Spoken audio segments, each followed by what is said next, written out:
안녕하세요. 제1호 상무가 풀어주는 미국 시장의 모든 것. 채플미 오늘 7월 10일 수요일 순서입니다. 어제 미국 시장은 장 초반에는 왔다 갔다 좀 하더니 그래도 기분 좋게 올라서 끝났습니다. 전 섹터가 다 올랐네요. 어제. 오늘 CPI 발표가 있잖아요. 예. CPI 발표를 앞두고 약간 기대감이 좀 반영된 것 같습니다. 지난달에도 CPI 발표하기 전에 장이 좋았었던 것 같은데. 좋았고요. 실제로 CPI도 굉장히 안정적으로 잘 나왔었거든요. 그렇죠. 그 이후에 또 올랐습니다. 지금 CPI에 우리가 기대치가 한 3.1% 정도 되는 거죠. 3.1% 정도입니다.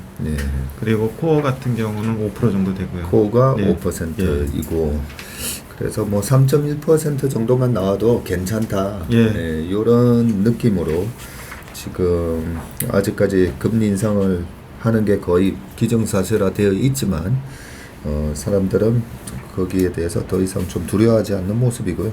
10년물 국채금리가 2bp 빠졌네요. 2 빠졌습니다. 빠져서 3.97 기록했고 2년물은 2bp 올라서 4.87 이렇게 기록하고 있어서 장단기 금리 차가 여전히 아직까지는 90bp 정도 역전이 돼 있는 그런 상황이고 제가 중요하게 보는 거는 달러 인덱스인데 예전에는 금리를 올리는 동안에 달러 인덱스가 뭐 114까지 올라갔었잖아요.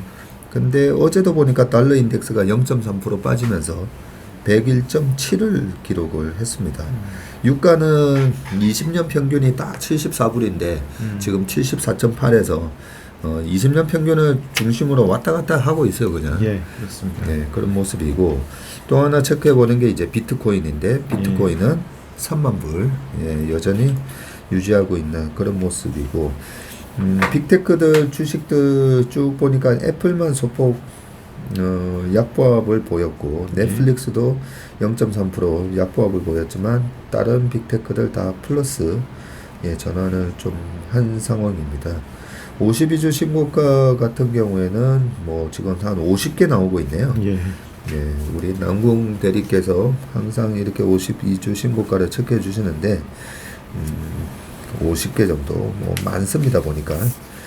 그리고 반도체 계속 체크를 좀 해야 되는데 마이크론 테크놀로지가 어제도 1.79% 오르면서 63.6달러 이렇게 기록을 하고 있고 금융주 나쁘지 않고 에너지주도 다 올랐고 리오프닝 쪽에서도 카니발 크루즈가 한 2% 조정받았지만 에어비앤비가 4.4%나 큰 폭으로 오르는 모습 보이면서 전체적으로 시장은 CPI 발표를 앞두고 조금 안도 랠리가 다시 또 시작되는 그런 느낌입니다. 지수 중에서 보면은 나스닥이 조금 약하잖아요. 그리고 빅테크가 좀 밋밋하고요. 아무래도 시장에서 그 나스닥 100 지수의 특별 리밸런싱 요 부분을 조금 염두에 두고 있는 것 같아요. 그래서 오늘은 나스닥 100의 특별 리밸런싱이 어떤 거고 어떤 영향이 있을지에 대해서 좀 자료를 준비해 왔거든요. 한번 보겠습니다. 다행히 이런 거 전 처음 들어봤어요. 특별 리밸런싱. 특별 리밸런싱이 이게 2011년에 한 번 있었다고 하더라고요. 나스닥 100에. 그러니까 11년도에. 그때 이유는 그 애플의 비중이 너무 커져가지고 애플의 비중을 좀 줄이는 작업을 했었다고 하더라고요. 그때 이후로는 뭐 처음이라고 합니다. 이 나스닥 100 리밸런싱 보시면은 7월 7일 날 장 마감 후에 나스닥에서 발표를 하게 되는데 나스닥 100의 스페셜 리밸런싱이 2023년 7월 24일부터 적용될 거다라고 이렇게 헤드라인을 뽑았고요. 그 구체적인 내용을 보면은 14일 날 그 변경 기준이 나오고 적용이 24일 날. 그러면 14일 날이면 이번 주 금요일이잖아요. 금요일 아마 장 마감 후에 어떤 종목들이 어느 비중으로 변경될 것인지에 대해서 나올 것 같고요. 그리고 그 적용은 7월 24일 7월 24일이 금요일인가요? 월요일 아닌가요 혹시? 월요일. 7월 24일 월요일부터 적용될 걸로 공지를 했습니다. 이 목적이 지금 빅테크들이 나스닥 100 내에서 너무 높아져 가지고 빅테크의 비중을 낮추겠다는 것이고요. 지수마다 보면은 인덱스 메소돌로지라고 해가지고 지수 구성 방법들을 담은 다큐멘트가 있거든요. 그 다큐멘트를 보면은 4.5% 이상의 비중을 차지하는 종목 비중의 합이 48%를 넘으면 그거를 40%로 낮추는 특별 변경을 시행하도록 돼 있대요. 근데 지금 그 나스닥 100의 빅테크 기업 비중을 보면은 마이크로소프트가 12.8%, 애플 12.5%, 알파벳 7.3%, 엔비디아 7.0%, 아마존 6.8%, 테슬라 4.5%까지 해가지고 이 종목들 다 합치면 51%가 되거든요. 48%를 3%나 초과. 예. 그래서 그거를 이제 40%로 낮추는 작업을 하겠다는 것을 공지를 했고요. 이 종목들이 지금 그 시총 비중, 그 비중을 보면은 신기하게 마이크로소프트가 12.8%로 제일 높잖아요.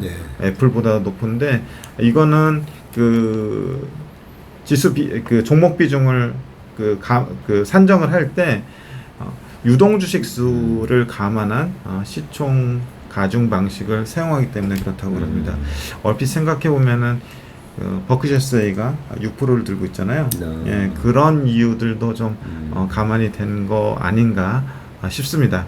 그래서 이 특별 조정은 아주 특별한 때 있는 거고요. 연간 리밸런싱, 뭐 분기 리밸런싱 이런 리밸런싱이 항상 있어 왔습니다. 근데 이번에는 이런 특별 그 빅테크 종목들의 집중도가 강하게 나타나면서 이런 부분들을 좀 조절하는 작업이라고 보시면 될 것 같고요.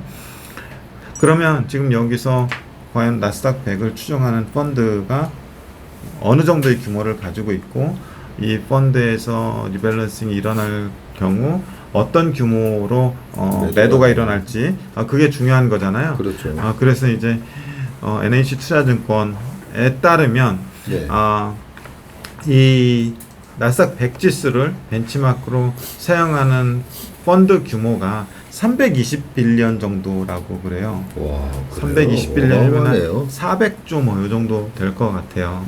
그래서 400조인데 이 그 펀드들이 어쨌든 리밸런싱을 이거 지수 조정에 따라서 해야 될 건데 여기 보시면은 티커별로 종목별로 지금 현재 비중하고 리밸런싱 후 비중을 유동주 주식수 감안해서 NH투자증권에서 추정을 했어요. 추정을 했는데 그 위의 종목들 위주로 보면은 마이크로소프트가 현재 12.8%인데 리밸런싱 후에는 10.06%로 줄어들고요. 애플이 12.5%인데 9.78%, 그리고 엔비디아가 6.96%인데 5.46%, 아마존 6.84%인데 5.37%, 그리고 테슬라 4.54인데 3.56%.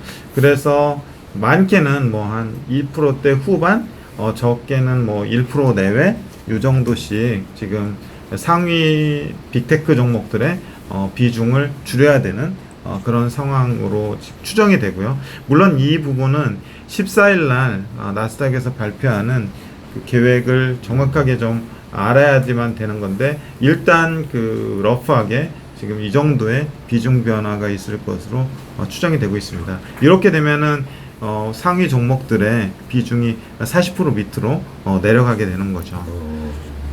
그래서 그 비중 변화 곱하기 시총하면은 매도 금액이 되는 거잖아요.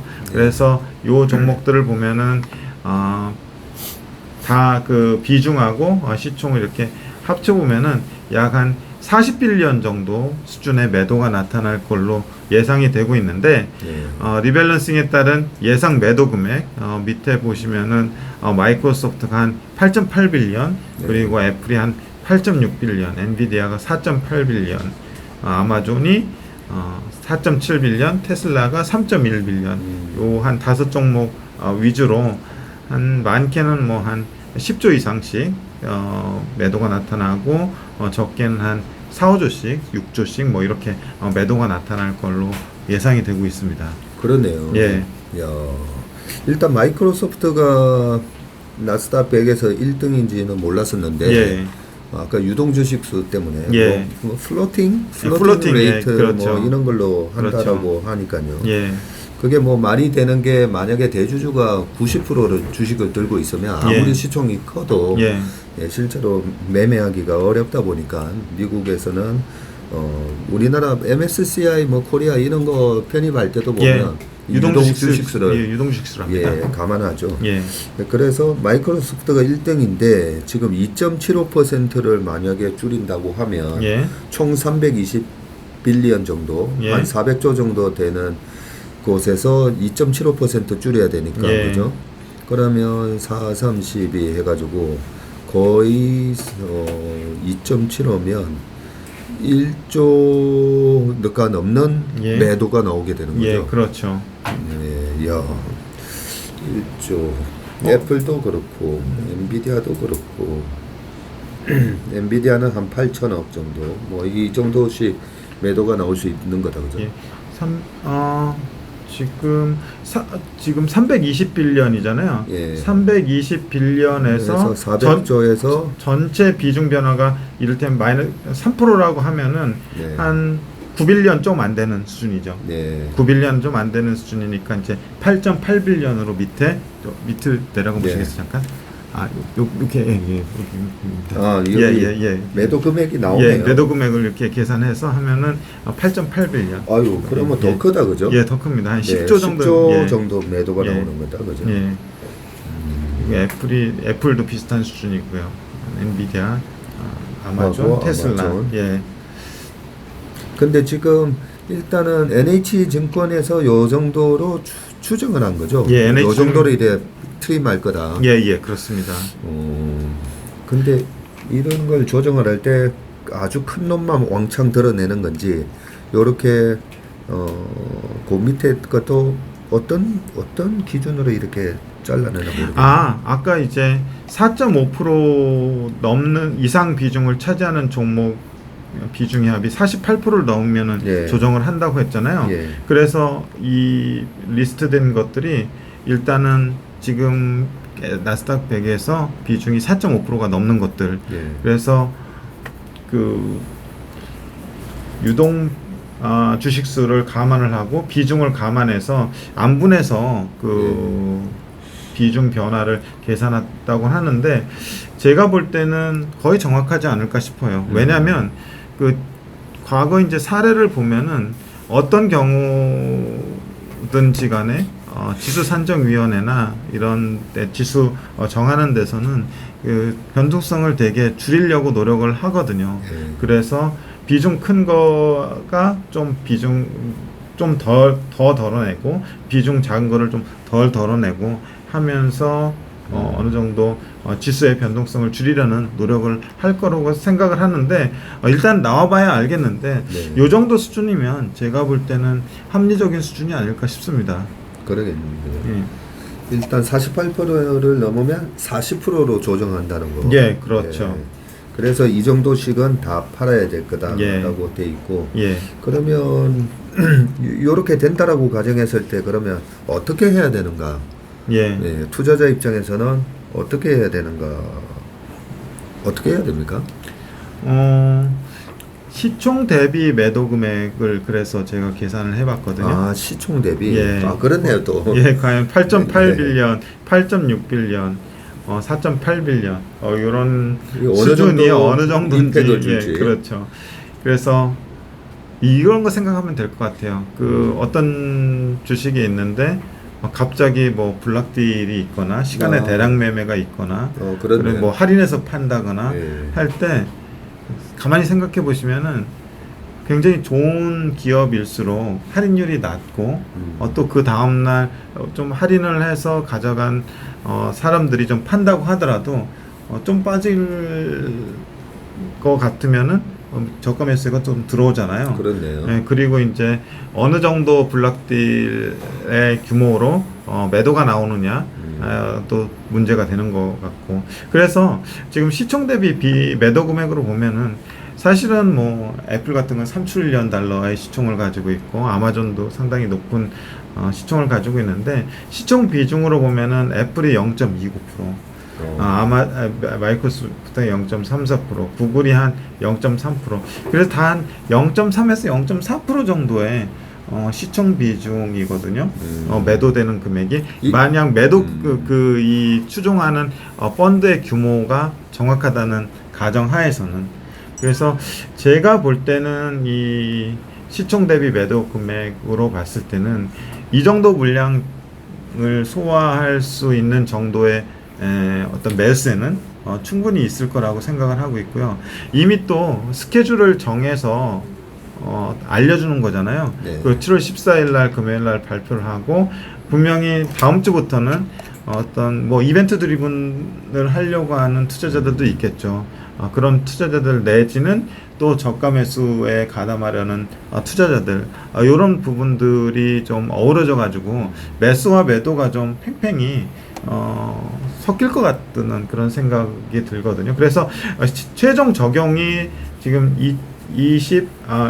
4일 월요일이니까요. 아마도 21일인가요?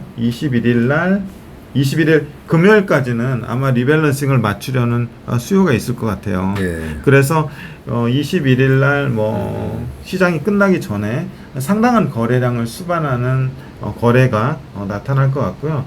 일단은 그 이벤트가 끝나게 되면은 다시 정상화되는 상황으로 될 것 같은데, 물론 이런 이벤트가 그 주가 자체에는 뭐 아주 썩 좋은 소재는 아니지만, 그렇다고 해서 이것으로 인해서 뭐 추세적으로 이 기업들의 주가가 빠질 수 있는 뭐 재료는 아니다, 이렇게 생각해서 빅테크가 좀 많이 오르기도 하고 좀 집중화된 상황이고 밸류에이션도 좀 높은 상황에서 한 2주 동안 좀 쉬어가는 흐름이 진행되지 않을까 싶은데, 그렇다고 하더라도 그걸 노리고 여기서 이제 이걸 다 팔고 좀 빠지면 다시 사겠다라고 하는 네. 그런 전략은 좀 실익이 없어 보이고요. 네. 가지고 있는 분이라면은 뭐 그냥 이런 게 있구나, 지나가겠구나, 뭐 홀딩해도 될 것 같고요. 갖고 있지 않으신 분은 혹시 이런 변동성으로 인해서 주가가 많이 빠진다면 평소에 봐놨던 괜찮았던 기업들을 좀 분할 매수하는 시점으로, 기회로 삼아도 되지 않을까 싶고요. 이 기업들이 곧 이제 실적 발표를 앞두고 있고, 또 2분기, 3분기, 4분기의 어떤 실적 추정치가 컨센으로 반영되어 있는데, 테슬라만 제외하고는 2분기, 3분기, 4분기 계속 실적이 YOY로 우상향하는 추세를 가지고 있어요. 네. 그래서 그걸로 보나 최근에 어떤 그 증시의 어떤 센티멘트가 여전히 이제 경계 모드로 그 진입해 있는 상황이나, 또는 MMF의 잔고추이가 역사상 최고치를 기록하고 있다는 점, 그리고 또 제가 보는 게 S&P 500 선물의 투기적 포지션이거든요. 네. 그 투기적 포지션이 지금 아주 뭐 극단적으로 숏 포지션은 아니지만 여전히 숏의 영역에 있어요. 네. 그만큼 숏에 베팅하는 투기적 거래자들이 여전히 많다는 걸 의미하고 있기 때문에, 제가 볼 때는 이런 이유로 해서 가지고 있는 물량을 다 팔았다가 싸지면 사거나 하는 것보다는 오히려 이제 없는 분이라면 저가 매수, 그리고 오히려 앞으로 나오는 실적에 따라서 대응을 하는 게 더 유효한 방법이 아닌가 싶습니다. 네. 최 장모님 독심술을 가지고 계신 것 같아요. 예. 네. 아니 이런 이벤트를 바탕으로 예. 다 팔았다가 다시 사야 되나 그 생각을 하고 있었는데 제 마음을 어떻게 일득씩 얘기를 하셔가지고 시가총액 대비 이게 얼마 정도 매도 금액이 되는가, 참 중요한 게, 우리가 그 말씀하셨듯이 블락을 받을 때 예. 특히나 이제 은행주, 우리금융지주, 예. 예금보험공사에서 갖고 있던 우리금융을 민영화시킨다고 예. 계속 저희 기관 투자가들한테 블락 매매를 했었잖아요. 예, 그렇죠. 그랬을 때 한 전체 보유 주식의 뭐 2% 예. 이러면 예. 영향이 커요. 예, 맞습니다. 네, 영향이 큽니다. 그 2%나 되다 보니까 한 5% 할인해서 받으면 예. 그 다음날 거의 마이너스 4%에서 5% 예. 예, 그 사이에서 막 움직이게 되는데 영향이 크고, 반면에 좋은 기업인데 뭐 자사주 매도를 가끔씩 한다고 예. 했을 때 그러면 또 서로 받으려고 예. 하면서 오히려 블락을 받아가고도 안 팔 때도 있고, 그죠? 예. 예, 블락 매도가 나오는 걸 바로 받아가지고 종가 이제 플러스 만들고 끝나는 경우도 있고, 그래서 실제로 시총 대비 이 매도 금액 비율이 되게 중요한데, 아까 8.8 빌리언 이랬을 때는 제가 깜짝 놀랐거든요. 예. 와, 이렇게 뭐 큰 금액이 10조가 넘는 금액이 나오나 예. 했더니 시총 대비해서 보니까 예. 아무것도 아니네요. 이거 나스닥 스페셜 이거 리밸런싱 보고 야 줄였다가 예. 나중에 나오면 좀 사야지. 이 전략은 굉장히 위험해 보입니다. 시총 대비 매도 금액이 너무 적어요. 예. 예, 0.3%. 그리고 또 우리가 하나 더 체크해 볼 거는 요 기업들의 하루 전체 거래 대금이잖아요. 예. 그죠? 하루 전체 거래 대금이 지금 마이크로소프트가 8.8, 애플이 8.6 빌리언 매도가 나온다는데 예. 뭐 하루 거래되는 거래 대금이 뭐 100빌리언이다. 예. 이래 버리면 또 그것도 아무것도 아닌 거죠. 예. 그리고 보면은 이런 좋은 종목들 예전에 보면은 이런 특별한 이벤트가 있을 때 거래량하고 거래 대금이 늘어나는 특징이 있더라고요. 왜 팔려는 그 매도 압력도 있지만 사려는 매수 압력도 만만치 그러겠죠. 않아 가지고요. 아마 다음 주 금요일 21일에는 굉장히 막 특이한 상황을 아마 경험하시게 될 것 같아요. 네. 장 막판에. 예. 거래 대금 한번 찾아볼래요? 오늘이 다른 분들이 어제 마이크로소프트랑 애플 거래 대금이 얼마였는지, 엔비디아도 예. 이번에 매도가 나오니까 엔비디아까지 한번 이 체크해 보고서에 볼까요? 사실 거래 대금이 있었는데 그렇죠. 당일 거래 대금에서 예. 1일 거래 대금이 예, 있네요. 평균 그러니까. 거래 대금 대비 예상 매도 금액 비중 이렇게 있는데, 마이크로소프트가 매도 금액 비중이 98. 그러니까 이게 마이크로소프트나 애플이나 의외로 그 거래가 좀 죽어 있는 그런 상황이고, 테슬라는 상당히 거래가 상대적으로 많이 되는 상황이고, 엔비디아도 많이 되는 상황. 네. 그리고 아마존도 웬만큼 되는 상황이고요.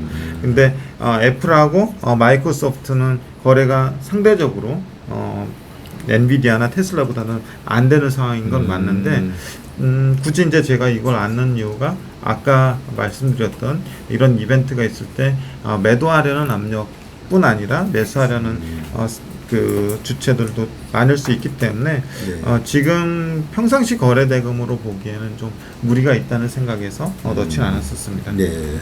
예. 그래도 제가 궁금했던 부분인데 예. 한번 말씀을 드리면, 마이크로소프트가 이 매도 물량으로 비교해 보면 98%니까 아까 8.8 빌리언이었는데 예. 그죠?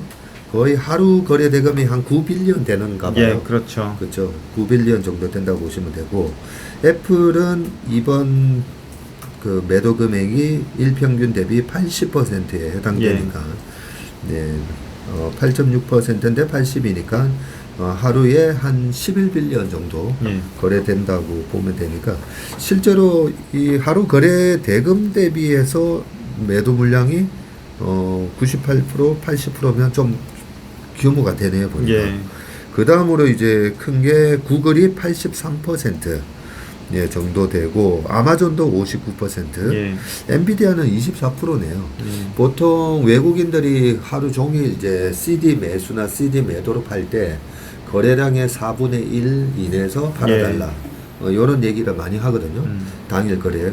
그 정도로 해야 거래량의 4분의 1을 넘어가면 확실히 임팩을 주기 때문에 거래량의 뭐 4분의 1 이내로 오늘 사주세요. 이런 얘기를 하는데, 엔비디아가 딱 24% 정도 해당되네요.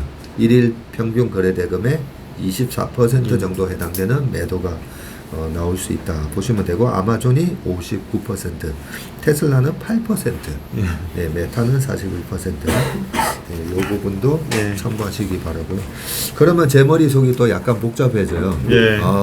일일 거래 대금에 거의 80~90% 나온다고. 예. 그러면 좀 줄였다가 MP에서 좀 줄였다가 나중에 요 적용이 되는 21일, 24일인데 예. 최상무님 말씀대로 21일 금요일 날 예. 영향을 좀 많이 주고, 21일 금요일이 세 번째 금요일이에요. 예. 그럼 세 번째 금요일이 미국의 선물 옵션 동시 만기 아닌가요? 예, 그렇죠. 네. 그렇기 때문에 세 번째 금요일이기 때문에 특히나 요 세 번째 금요일 선물 옵션 동시 만기인데, 미국은 4가지 마녀의 날이라고 합니다. 왜냐하면 주가 지수 선물 옵션, 그리고 주식 선물 옵션, 예, 이렇게 다 해당이 되기 때문에 이게 또 하필이면 그 선물 옵션 동시 만기에 리밸런싱의 영향을 많이 받다 보니까 일단 21일은 잘 봐야 되고, 그 다음 주에 또 26일 날 FOMC 금리 인상이 있으니까 요때 변동성은 좀 있겠네요, 제가 보니까. 맞습니다. 예, 변동성은 있고, 근데 그 블락이 돌아갈 때 제일 중요한 거는 이 회사가 한 6개월, 1년 안에 계속 올라갈 주식인지 아니면 떨어질 주식인지. 떨어질 주식이면 서로 팔려고 난리고요. 그렇죠? 장 시작할 때 팔아버려. 뭐 이런 식으로 저희가 얘기하는데, 올라가는 주식인 것 같으면 오히려 블락도 받고 장중에 더 사자. 이런 전략이 되기 때문에 우리 최상무님 말씀대로 지금 뭐 저희가 내년 4월에서 5월까지는 올라가는 장으로 보고 있기 때문에 큰 영향은 또 없을 것으로 생각되고, 하지만 거래대금 대비 비중은 높으니까 혹시 없는 분들은 조정 시에 살 수 있는 기회로 삼으면 될 것 같다라고 최상무님이 요약을 해주셨습니다. 요약 잘했죠? 예, 잘했습니다. 알겠습니다. 오늘 채플미 순서는 여기까지 하고요. 수급은 모든 재료에 우선하기 때문에 아주 큰 나스닥 지수 리밸런싱에 대한 수급 요인을 오늘은 분석해봤습니다. 제로 성문에 수고 많으셨고요. 채플미 순서는 여기까지 하겠습니다. 고맙습니다. 네, 감사합니다.